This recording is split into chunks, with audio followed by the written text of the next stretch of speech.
तो आज हम बात करेंगे गांजे के बारे में। एक ऐसा पदार्थ, एक ऐसी चीज़ जिसका सेवन करने से आदमी आसमान की ऊंचाई में खो जाता है। यूँ तो सारे पेड़ पौधे ऑक्सीजन और छांव देते हैं, लेकिन गांजे का पेड़ एकमात्र ऐसा है जो आपको महान बनने का एक मौका देता है, जिसको लेने से इंसानी दिमाग को 100% तक सोचने पे मजबूर कर देता है।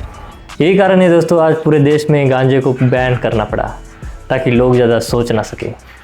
आप यकीन नहीं करोगे दोस्तों, लेकिन इस वीडियो बनाने के लिए मैं जब रिसर्च कर रहा था तो मैंने काफ़ी आर्टिकल्स पढ़े और दर्जनों वीडियोस देख ली, और मेरे हाथ ऐसी इंफॉर्मेशन लगी है जिसे सुनते ही आपके पैरों तले ज़मीन खिसक सकती है। जी हाँ दोस्तों, ज़मीन खिसकने से पहले चैनल को सब्सक्राइब कर दो ताकि ऐसे ही इंटरेस्टिंग वीडियोज़ आप हमेशा देख सको।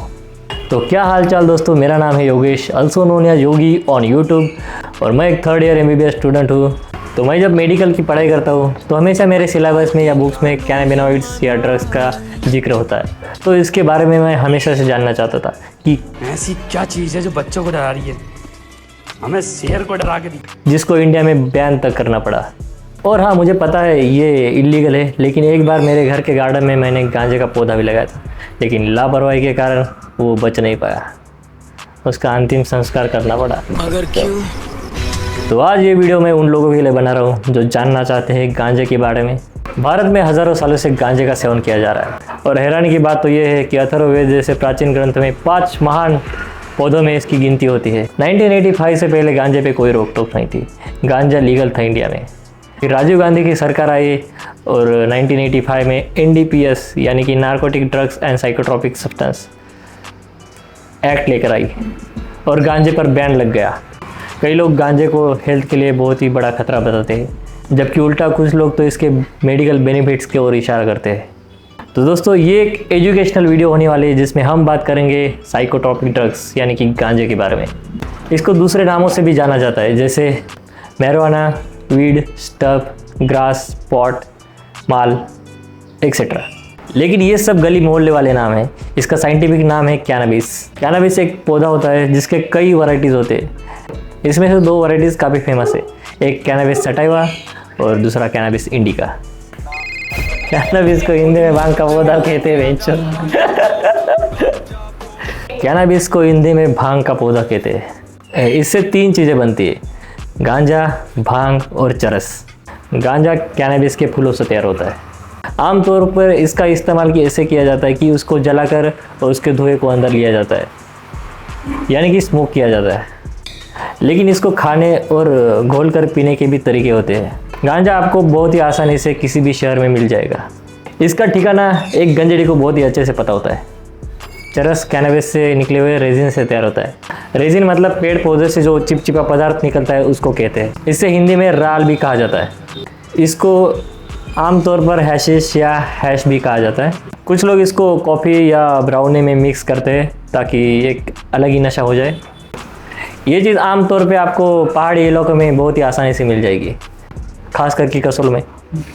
भांग कैनाबिस के पत्तों और बीजों को पीस के बनाई जाती है, फिर उसे लोग सुविधा के अनुसार खाते हैं या पीते हैं। ज़्यादातर इसका सेवन होली, रंग पंचमी या भोले बाबा का प्रसाद समझकर किया जाता है। भांग की एक गोली भी आती है जिसको लोग अपने सुविधा के अनुसार पानी में घोल के पीते हैं या खाते हैं, या किसी अन्य ड्रिंक में घोल कर पीते हैं। तो ये तीनों चीज़ें जो भांग, गांजा और चरस, ये साइकोट्रॉपिक ड्रग्स है, और ये दिमाग में कुछ कुछ करते हैं। तो क्या करते हैं? तो वो हाई करते हैं। तो इसके लिए हमें थोड़ी सी केमिस्ट्री और बायोलॉजी देखनी पड़ेगी कि ये चीज़ कैसे हाई करती है इंसान को। कैनाबिस के पौधों में कुछ स्पेशल कंपाउंड होते हैं जिन्हें हम कैनाबिनॉइड्स कहते हैं। कैनाबिस के पौधों में लगभग 150 प्रकार के कैनाबिनॉइड्स पाए जाते हैं। इसमें से 2 केमिकल बहुत ही स्पेशल माने जाते हैं। एक होता है CBD और दूसरा होता है THC। THC मतलब डेल्टा 9 टेट्राहाइड्रो कैनाबिनॉल। गांजा, भांग और चरस, इससे जो लोग हाई होते हैं इसी पे डिपेंड करता है कि अपने स्टफ में कितना अमाउंट ऑफ THC है। CBD इसका उल्टा काम करता है, यानी कि साइको एक्टिव को रेजिस्टेंस करता है। मेडिकली ये एंजाइटी और फियर में भी अच्छा खासा कारगर साबित हुआ है।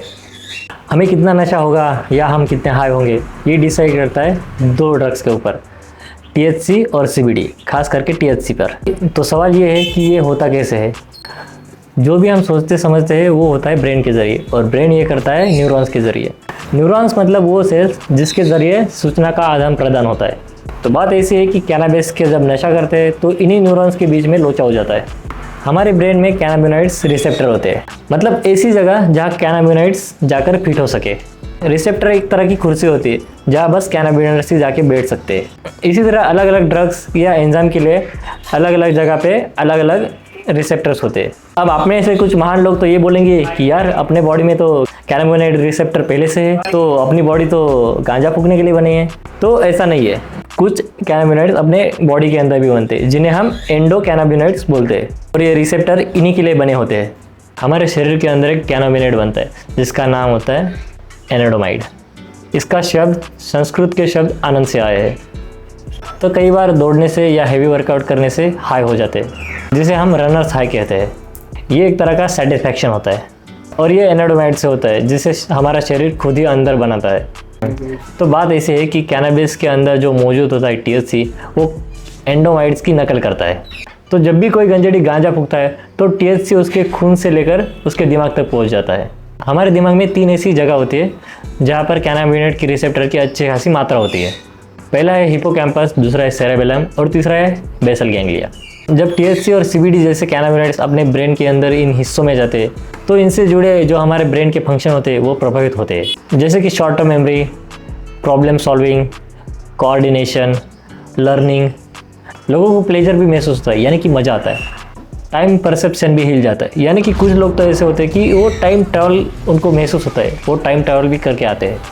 ये सब effect person to person depend करता है। अब बात करते हैं गांजा फूकने के नुकसान के बारे में। कम उम्र में गांजा फूकने से दिमाग पर प्रभाव हो सकता है, जैसे कि कॉग्निटिव एबिलिटी, लो IQ, यानी कि सोचने समझने या ज्ञान हासिल करने की क्षमता पर प्रभाव होता है, वो भी बुरी तरह से। रिसर्च में तो ये भी पाया गया है कि marijuana कुछ लोगों के लिए खतरनाक साबित हो सकता है। तो किन लोगों के लिए? तो वो लोग जिन्हें सांस संबंधी समस्या है, या वो जो प्रेग्नेंट महिलाएं हैं, या जिन्हें मेंटल डिसऑर्डर होने का रिस्क होता है। और इसका अधिक सेवन करने से दिमाग पर भी असर हो सकता है, यानी वो लोग जो गांजे के बिना नहीं रह पाते, जिन्हें हम गंजेड़ी कहते हैं।